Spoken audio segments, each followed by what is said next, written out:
இன்றே சப்ஸ்கிரைப் செய்து உங்கள் ஃபேவரட் ஷோகளை காணுங்கள். இங்க பார்த்த நாங்க தப்பா போகும்போது எங்களுக்கு அட்வைஸ் பண்ணி எங்களை சரி பண்ற இடத்துல நீ இருக்க. நாங்க ஏதாவது தப்பா ஒரு வார்த்தை விட்டா கூட தலை மேல போட்டு ஏன்டா அப்படி பேசுறேன்னு கேட்குற ஆள் நீ. அந்த தான் எங்களுக்கு வேணும். ஆனா இன்னைக்கு நீ அவன் மேல இருக்கிற பரிதாபத்துல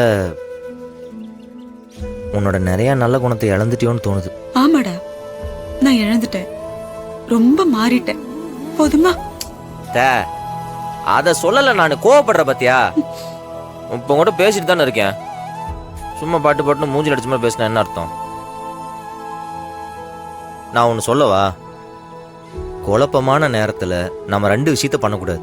ஒன்று அதிகமாக வார்த்தையை விடக்கூடாது, இன்னொன்று முடிவெடுக்கிறது.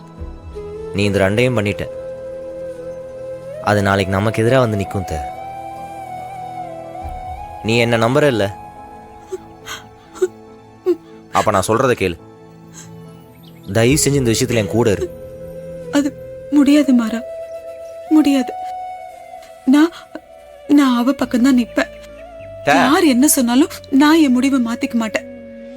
அது மட்டும் இல்ல, இங்க பாரு மாறா, நீ பிருந்தாவை கார்த்திகை கட்டி வச்சல, அது தப்பு மட்டும் இல்ல, மகா பாவண்டா. நீ உனக்கே தெரியாம விளையாடுத்தனமா ரெண்டு பொண்ணுங்களோட வாழ்க்கைய போமாறா. அத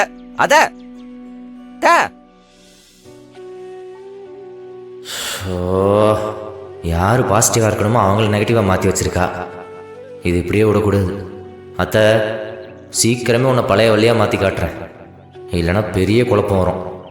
இந்த குடும்பத்துக்குள்ள நிம்மதியா இருக்காது. இப்ப இருக்கிற நிலைமையில விஜயை பத்தி என்ன சொன்னாலும் இதுக்கு மண்டையில் ஏறாது. நேரம் வரும்போது பார்த்துக்கிறேன்.